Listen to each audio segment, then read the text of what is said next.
Good morning, Ian Crouch with your 8:30 Hunter News update. The National Parks and Wildlife Service has issued a safety warning as snow chasers flock to the Barrington Tops. The Weather Bureau is forecasting the chance of more snow over the next couple of days, along with possible strong winds. National Park says while Barrington Tops Forest Road linking Gloucester to Scone is currently open, visitors are advised to exercise extreme care when driving in the area. It says the predicted weather will make roads extremely slippery due to ice and possible snow. Strong winds could also cause trees to fall, possibly blocking access into and out of the area. Visitors are urged to pack plenty of warm clothing, food and water. An independent candidate at the upcoming Port Stephens council elections is calling for a Senate inquiry into the offshore wind project to visit the Shire. Mark Watson is one of a number of candidates opposed to the project who are standing at the September poll, which is also being seen as a precursor to a push by anti-wind farm campaigners for a tilt at the federal seat of Paterson next year. He says Port Stephens is a centre where the offshore wind farm will greatly impact the environment, marine life, tourism and small business.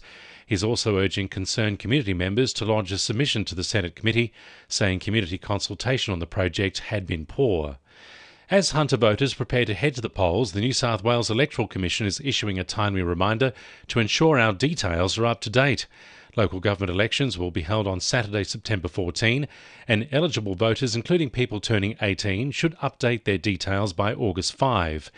Andrea Summerall from the Electoral Commission says it may still be possible to vote on election day if you miss the deadline. In New South Wales, we have enrolment declaration votes. So if you go to the voting centre and your address details happen to be wrong on the electoral roll, you can present your driver's licence that shows your new address, and then you'll fill out what we call as a declaration vote. Two Maitland suburbs have made the top 10 list of storm-related insurance claims in New South Wales for the first 6 months of this year. Rutherford and Aberglasslyn were hit by a fierce hailstorm in late December. The supercell storm dropped baseball-sized hailstones on thousands of homes, with dozens badly damaged. Rutherford has come in second in insurer Amy's top 10 storm hotspots in New South Wales, while neighbouring Aberglasslyn was sixth.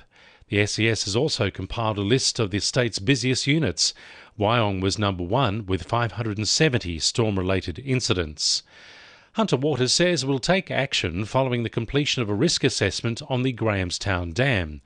With a surface area of almost 3,000 hectares, Grahamstown supplies more than half the drinking water used in the Hunter Water area. A comprehensive risk assessment was submitted to regulator Dam Safety New South Wales early this month. Hunter Waters is expected to outline the planned action today and says the work will form part of its commitment as a responsible dam owner to ensure it meets modern engineering and safety standards. 6 graduation ceremonies will take place at the University of Newcastle this week, with more than 1,200 students to graduate. Students who have completed the university's Pathway Program Open Foundation will graduate, with this year marking 50 years of the program.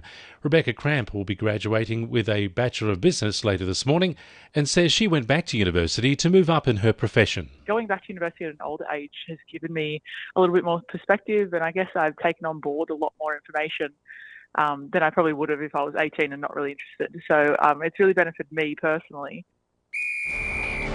2NURFM Sport. Knight centre Bradman Best is prepared for the occasion of tonight's Origin decider in Brisbane. With former club teammates Connor Watson and Mitch Barnett in the Blue squad, Best says he's enjoyed the reunion at camp. Yeah, it's been unreal to link back up with Connor and Barney. Obviously, when I was coming through, they looked after me, and we're all here now together, so it's pretty special. Meanwhile, the Knights have announced their lineup for Saturday's match against the Broncos.